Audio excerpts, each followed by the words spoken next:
Hello and welcome to the CRM Zen Show, where we talk about all things Zoho. This is episode 124.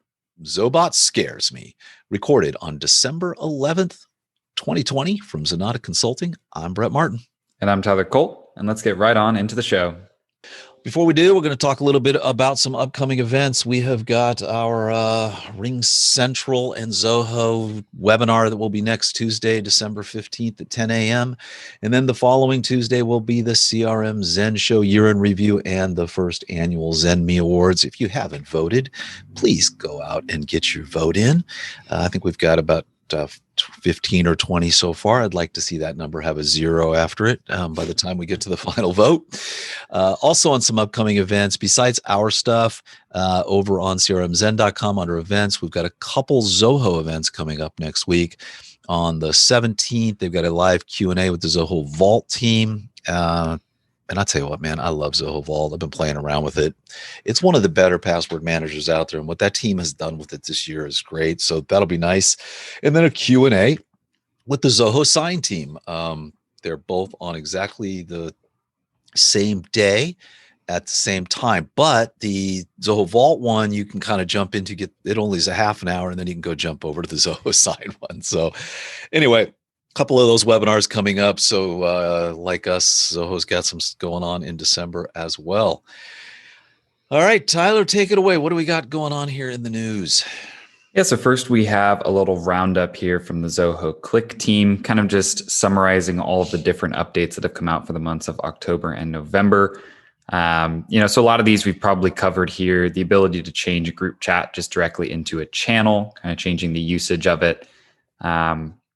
You're able to set time zones when you're creating events in Cliq, pausing and playing GIFs or GIFs, depending on how you like to pronounce that when you have them in chat.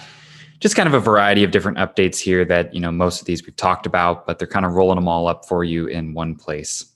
Yeah, I think we have talked about most of these over the course of the last 2 months, but it's nice that they put them all together. I didn't see anything we particularly missed. I don't know, but Cliq development continues to go on and on and on.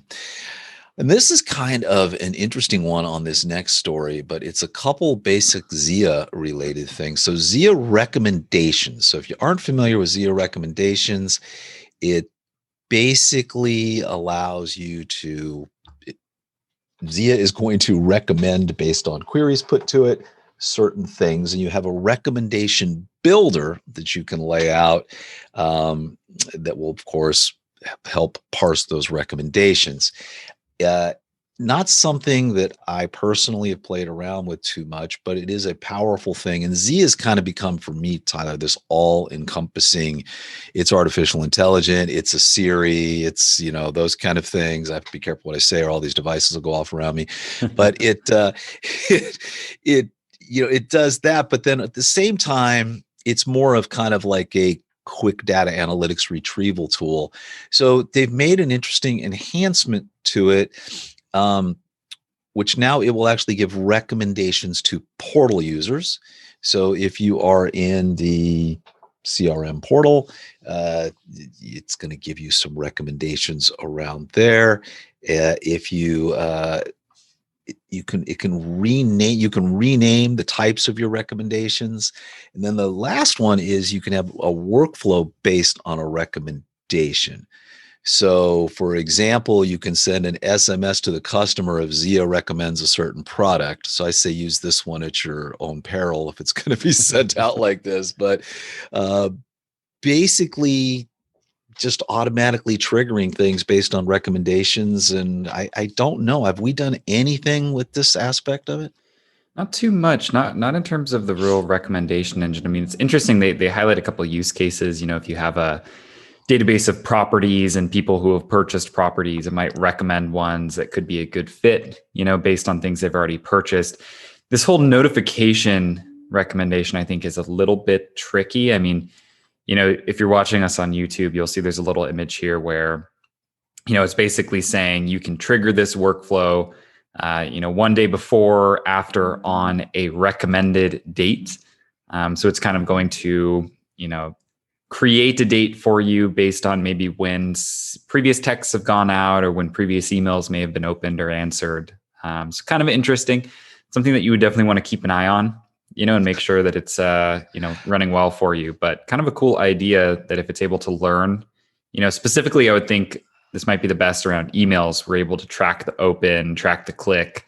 You could say, send this at the recommended time of day or recommended date and time. I don't think that's what this is. So I think this is a workflow where I think they're using English loosely here. So it's basically based on a recommendation. I'm going to send it one day after I gave that recommendation. Gotcha. I think is what they're saying. I don't know how you could send it one day before you gave a recommendation. I mean, that's where you say recommended date. Maybe that would make sense, but how's that going to work? Because it's got to give a recommendation. So you think this says, I'm going to make a recommendation, and based on that, we're going to let Zia decide when to send it based on when it thinks it's best, and you can say, do it exactly when you think it's best or after or before? Yeah, it's a little unclear. The language sounds like it's option A, right? We're going to send it if they choose a certain product, but the workflow logic looks like they're recommending a date, so it's a little interesting, something to play around with. Maybe create this for a test record first and kind of see what it does. But kind of a cool thing. I mean, if they can expand some of the, AI functionality, I mean, the system knows best in terms of when emails are opened, and when emails are clicked. So it can provide you some useful stuff, but, buyer beware. Anytime that you give up control of something like this, you want to keep a close eye on it as you start to run it. Going to have to dig into this. This is a trenchant. This is not. We will have to go through and see what we got there. All right, moving on in Zoho news. All right, this is not the one, but you can now send SMS notifications via Zoho subscription. So you can let someone know, hey, your subscription's coming up, or we just charged your subscription, and all of those kind of things. So rather than email notifications, Zoho has been rolling more and more of this out, which it's big because, oftentimes, I mean, I think there is a lot more power to an SMS notification. People always read those. They don't really go to spam, although iPhones are trying to sort that out that way. So it's nice to see. And again, they're leveraging the power of Twilio. I'm seeing a lot of this. We're actually going to be doing a webinar on Ring Central, and Zoho has actually now kind of snuck out their own telephony solution based on Twilio, which is going to be worth playing with as well. So be curious to see how that looks. But if you're unfamiliar with Twilio, it's basically $1 a number. You give them a credit card, and then they charge you kind of on a per transaction. I think texts are less than 1 cent, like 0.7 of a cent or something like that, Tyler. You can use it, you can program it, and away it goes.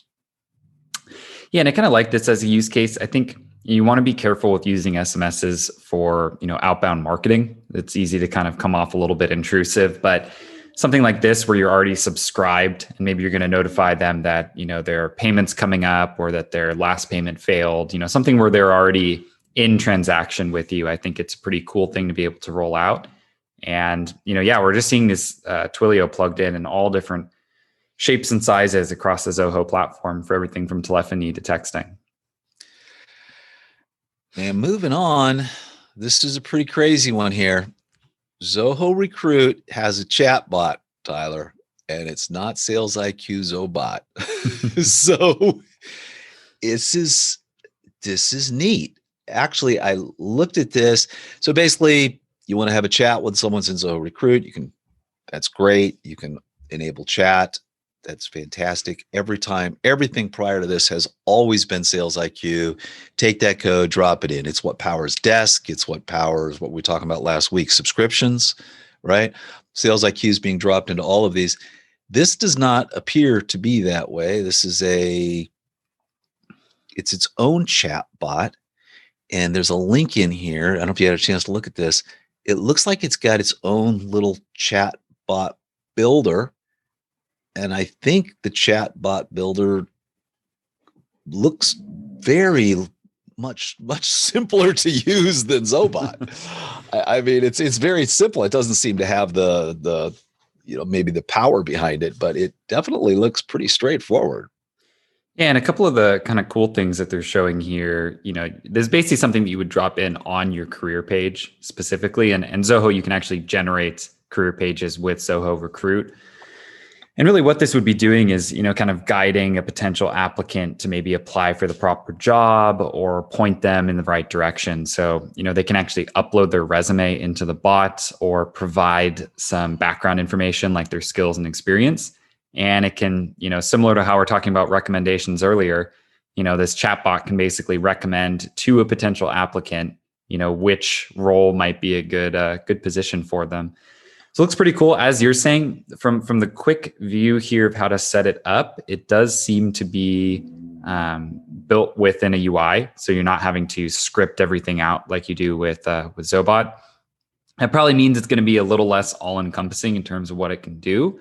But that's not always the worst thing, right? Because you can actually get this thing deployed and working properly, pretty quickly and easily. So I think it'll be an interesting one to keep an eye on. Seems in vein with those Zia recommendations we were talking about a little earlier. It's kind of matching and making those suggestions. I do wish they would. I mean, it's great that when people want a ZoBot, they have to come to a partner to get one because they're very hard to build. But at the same time, I don't think the chatbots need to be that difficult to build. You could easily, if you look at the blueprint builder that they have, or any of those kind of things, there's no reason that this can't just be a simple drag and drop, build your chatbot and drop build the conversation flow. Just build the flow. All you really need is some sort of a lucid chart, right? Where you're kind of drawing it out and you put the entire flow. The way it is now, it's a little rough, but I think it scares a lot of people off, of building them out, because again, you just have to go, layer by layer through this script and really make it there. Now, I will say they do have some pre-built ones in ZoBot that can kind of get you started in the right direction. But again, just if you want to make one change, you got to change 4 different places. So it can be a little bit tricky. Yeah. Well, dude, ZoBot scares me, man. I don't know. It's it's a ZoBot.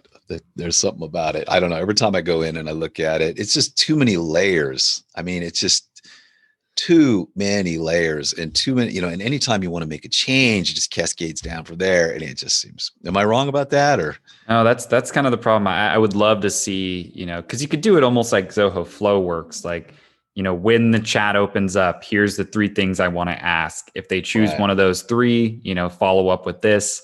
If they do something else completely, connect them to a human, right? You could build it into a graphical interface, and I wouldn't be surprised if they're working on it, but all in all, it's cool to see it kind of roll over to Recruit as well. It's not, well, it is, but it's not a ZoBot. Right. That's what we need, more product fragmentation.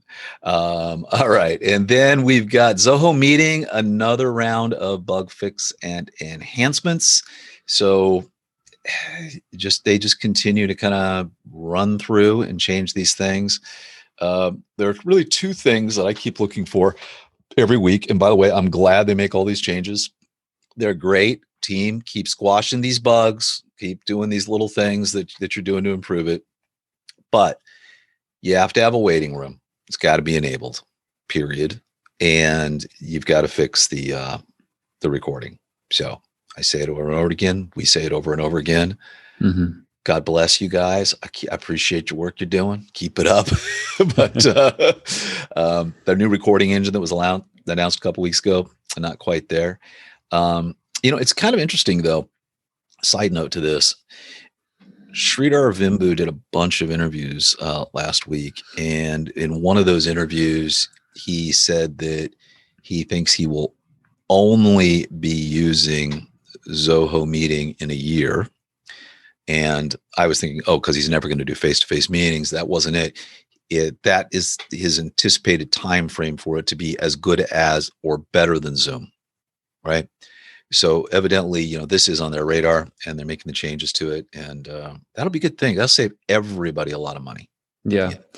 And in a lot of ways, I personally like the UI and the look and feel of Zoho Meeting. It's overall pretty solid application. It's just, again, when you have someone join a meeting early and there's no waiting room and it just says try again later, it's not exactly a great experience for whoever you invited to that meeting. Yeah, you just have to reload it. Yeah, you have to keep refreshing it. And right. it just isn't on that level quite yet.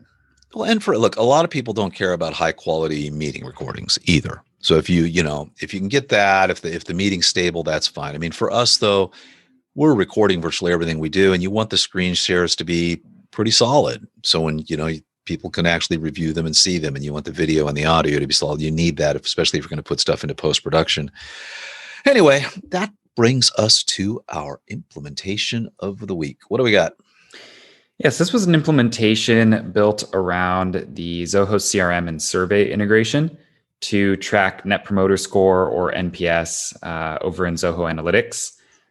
So Net Promoter Score is a pretty common stat that companies use to gauge their success. And it's basically a metric that looks at, on a scale of 1 to 10, how many people are, your promoters, so those people that are 9s and 10s, versus how many people are your detractors, which are generally defined as 1 through 6. You can draw the lines a little differently depending on, how you want to report on it. But in essence, it's that comparison of people who'd love to recommend you to people that would not. And you'll probably see, this is a common survey that you've probably been asked, because it's easy. It's one question and it captures a lot of information. So, basically what we did is we built out a couple different surveys just over in Zoho Surveys, and we deliver those out to CRM contacts just using Zoho's pre-built integration. It works great. You can basically just dynamically drop your survey templates into CRM emails, and they get tracked and attributed back to the contacts that fill them out. It also allows you to pre-fill, contact and account information in the survey, so you don't have to confirm their email address or get their company name or their first and last, right? Because you already have that. So you don't want them to have to fill it in again. And then what we do is, as those surveys come in, we went ahead and set up a sync for CRM and surveys into one workspace in analytics. So for those who are in the analytics or kind of data management side of things, a workspace is basically your data mart. You can point a couple different sources into one space. You're able to report on it all, along with the other data. And then we do is, create some custom lookups in analytics to connect the survey data to the CRM contacts, right? To basically say, John Smith at Gmail that took this survey is John Smith that's in my CRM because he has that same email address. And then what you're able to do is actually take your NPS values and report on them, by really any axis that you have in the CRM. So maybe you want to say, show me my NPS score based on industry, right? Well, you're going to store your industry in your account record, but, because you've connected your survey to your CRM contact, you can look up in the hierarchy and report on it based on the account. Or maybe you want to say, I work with people that are VPs and directors and managers and, all the way down to sales agents. And I want to know how I'm scoring amongst those different job titles or different roles or departments even. So you're really able to, slice and dice it compared to the data that you're storing in your CRM. And it really becomes pretty powerful because you're just able to not have to ask those questions that you already know the answers to. The less questions that you can put on a survey, the better. And because we can just connect it to the CRM where you've already got that data stored, you can just go ahead and tie everything together with a nice little bow and pull those reports through analytics. This is nice. So did you do this one? Yeah, we did this one. Greg helped out with this as well. The surveys data, I will say, is a little tricky to work with. The way that they feed it into analytics basically requires that you make query tables using SQL to make sense of it. It's right. It's not stored how you'd want it, but it's all there, and you can kind of take it apart and put it back together. And that's one of the reasons that we're making those custom lookups. In point 4 there is that there are some default lookups that come with the data, but because we have to, blow it up and put it back together, we have to kind of rebuild some of those connections. So you're taking all this data, blowing it up, putting it in a SQL table you're building, and then querying everything once we've rebuilt it back. Yep. Nice. Exactly. And that used to be something we kind of dreaded to do, but it seems like you and Greg now have got that down. Yeah. Kind of putting it it's together. the day-to-day nowadays. Yeah. That's Good stuff. I mean, the power, what we're seeing come out of this, I mean, just even for us internally, I think the more we get into analytics, the more we start pulling in the various things. And I think especially now that we can kind of just deconstruct it, reconstruct it, put it back together, it seems like we're getting a lot of really valuable data out of this. Yeah. And be on the lookout. Future implementations, we'll be saying query a lot because we got a handful of things that we've made over the past couple of weeks that are not really possible without that. Yep. You might be looking at your deals and you want to count of all these different deals that have certain values filled in, and you want to consolidate everything. And what we're finding, and this is a real benefit of analytics compared to a lot of other, BI suites, is that, you can just make the structure that you need, right? The structure that you have in your data informs how you can report on it. And if you're, savvy with SQL, then you can make the data structured however you need it for the report that you're looking for. So it's super powerful. And one of the things that I think really does set analytics apart is that you don't need to spin up a server between your CRM and, Power BI to do all this pre-processing. You just route the raw data and analytics and take it from there. That's nice. And it's something, we in the past would play around with things like Skyvia and some of these others where you're sucking data in, but you're seconding into Excel. And yes, you can kind of do it there, but it's easier this way. Anyway, Let's take us to this week's read. 2021 is almost upon us, and Tyler and I will be spending all day tomorrow doing 2021 planning for Sonata. You were supposed to be here, buddy, but California shut down so soon. But I came across this article on how to manage your entire marketing budget. This is a HubSpot article. It's good, man. They've got 8 templates for budgeting. And really, this kind of takes you through every single thing you should think about in your marketing budget, what you're going to do, your journey, what your goals are, what you need to keep track of, all of those kind of things. It's a nice read. It goes, these templates are super powerful for building out your budget at the end of the day. I can't say enough about the time and effort that these guys put into some of these articles they write over here. It's just some really good stuff. So, this is just one element. We need to look, we always will look at sales and development and, all sorts of things we're going to do, but marketing's always a big, big, big part of it. And I think we've talked about this a lot. I always feel sales and marketing go hand in glove. They need to be joined at the hip, and I think their budgets need to be complementary to each other as well. And so anyway, there's some great stuff. So if you are sitting down to put together your 2021 budget, I highly suggest you take a look at this article, grab some of these templates. I think it'll make your life a lot easier. Yeah, and just I guess we haven't really dipped into the HubSpot pond in a little while now. It's been a couple weeks, but we couldn't help ourselves with this one because it is just one of those 10-minute reads that's just so dense with useful information and even content that you can take with you. I mean, they're basically showing you their spreadsheets that they would use to do this exact thing. So it's a super good read and worth taking the time on. Yeah, and they you can download all 8 of them. All you got to do is give them your email address, man. It's just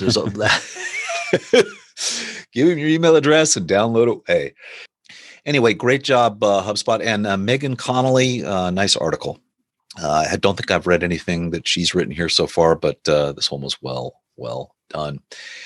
All right, and then that is going to bring us to what's new on Sonata, and we have a lot this week. In the Sonata blogs, we've got generate quality leads for Zoho CRM with Google Ads. Super nice tie-in, kind of running through the entire thing. I don't know if you've noticed, Tyler, but we've really we're kind of bumping things up here on the on the writing side, and I'm really happy with the team and some of the new stuff they're doing. So really nice article over there on generating leads, CRM and Google. And then to follow up on that, we had our webinar last week. Wayne and I did Google Ads and Zoho, overview and best practices. Basically, we took you through how to completely set up a Google ad, top to bottom, and then how to completely integrate it with Zoho CRM. And there's quite a bit there. There's code that your webmaster is going to have to put on the back end. There's a lot of integration back and forth, but it does some extremely nice tracking. You can track your ROI. You can track your conversion rates. Even though you can go to Google Ads and look at it, it's nice having it in the CRM. It really ties it all together very nicely. So you can take a look at that webinar as well. And then, shockingly, it looks like we have found some more resources guide. So Zoho Campaigns, integrating email marketing with CRM.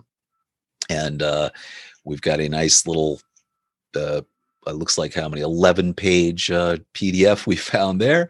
And then as it relates to Zoho Payroll, an employer's guide to processing. So it is interesting. I love Zoho Payroll. I just wish it would roll out. You know what I mean? Fully. Fully. Yes, it's technically there as long as you're only yes. in California, Texas, or India. It's kind of the last piece. I mean, we just recently had one of our internal team members get, fully certified on Zoho People. I mean, she is just an absolute, what was those courses? Resplendent demigod of Zoho People nowadays. But it's that last piece, right? Because at the end of the day, you want to take all that data from payroll or take all that data from people and run your payroll. And right now you've got to export it, and hope that it's in the same format, or you got to pull it into analytics and, format it there and then take it over to T-Sheets or whatever you use, ADP. Yep. It's that last step, I think, to complete the HR suite for Zoho. And I know they're working on it, but we're just readily waiting for it. You can do it in California and Texas right now, but you can't do it anywhere else. And 1099s have to be processed separately. So there's, a couple little things there. They're not quite up to ADP or Paychex level, but hopefully they get there soon. And it would be nice, because you do have full-time tracking and you've got clocking in and out, and then everything in Zoho People right now, would automatically get reflected on pay stubs. How much time off do you have left? How many holiday pay have you? How much holiday pay have you accrued? All of these kind of things. And People does an amazing job of that. You just kind of have to export it to your payroll system of choice right now. So good stuff. All right.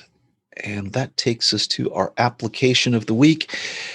This is actually our friends over at Tierra Consulting. If you guys are unfamiliar with them, they are a longtime Zoho developer, and they were really kind of the original guys that Zoho hired when they first launched Zoho Books. They said, we will migrate you from QuickBooks to Zoho Books for free. Just come on in. Well, the company that actually did all that was Tierra Consulting. And since then, they're really turning to writing a lot of extensions and doing some stuff like that. This one's been around, but they just released a brand new update on it. And this is interesting in that it's a DHL, which is a shipping company. It's an extension for CRM. So this isn't going into anything inside the finance suite. This is just, if you've got some customers, DHL is your shipping company of choice. This is going to do everything for you just directly inside the CRM. It's going to give you the shipping rates. It's going to track it. The package it's going to do real-time notifications that are going to go out. So they're kind of saying, no, we're not doing this over an inventory, and we're just going to keep it right inside the CRM. And it is a nice little application. It's got no votes or anything yet, but this is literally the 23rd version of it. They've got a super nice video. So if DHL is your carrier of choice, I recommend you check out the DHL extension for Zoho CRM. And shout out to the guys over at Tierra Consulting. Anything exciting to say about that, Tyler? I got nothing. It is interesting, though. I mean, that this extension exists. I mean, it's one of the things we get a lot. You've got Aftership and you've got some of these others. And it's just one of those big things that kind of takes Zoho Commerce and Zoho Inventory, would take those things kind of the next level, right? All of that automated kind of process here. So Zoho's thinking about it, but in the meantime, I think we're probably going to see a bunch of these extensions. I thought it was an interesting choice, though, that they wrote it for CRM. Yeah, rather than over in the books or inventory side of things, it's probably just a little easier to access the data or roll out the plugin there. But it'd be interesting to see if they do roll it out over for inventory as well, because I know that's kind of a big one where a lot of people are, actually wanting to process shipping and manage that. Yeah. All right, let's go to our tips and tricks. This is actually a video that was done by Tavin, who is our WordPress Shopify guru. So, if you do Shopify, you don't necessarily have to have a Shopify website. Shopify will do everything for you. The whole website, blog, backend, content management, everything you want, the full shopping. But you actually can embed that entire shopping experience in pretty much any website. And this is a video tip. I think it's 3 minutes long. You watch it, and basically he will show you how to take your Shopify shopping cart, your Shopify products, and go ahead and embed them in any site you want. And Shopify does a great job with this WordPress extension. It, gives you just the shopping cart fits your theme. It all looks super nice. So kudos to Shopify. And this is just a quick tip on how to do that. You can find that over on our Zanata YouTube channel. Look at that. We're up to 439 subscribers, man. What is going on there? That's pretty good. Getting there, Tyler. Yeah, every day we grab a couple more. Started the year at 0, baby. It's just make a bit by bit by bit. Carmine's got a quick question. Scanning and removing from pass email lists. plugin or application. It's there's a couple services. So you can use, if you want to like export your list and run it through in bulk, you can use services like clearout.io or hunter.io. Yep. And the one that we talked about that plugs into the CRM last week is called the Email and Phone Checker. And I think it's by CRM Oz, right? Correct. If I remember correctly. So there's a handful of different ones that'll do it for you. If you're going to do it in bulk, you'll probably just want to take the list and bring it over to a service like Hunter or Clearout, though. That's going to be your easiest way to get it all done in one fell swoop. I think the email checker is going to run over time, if memory serves me correctly.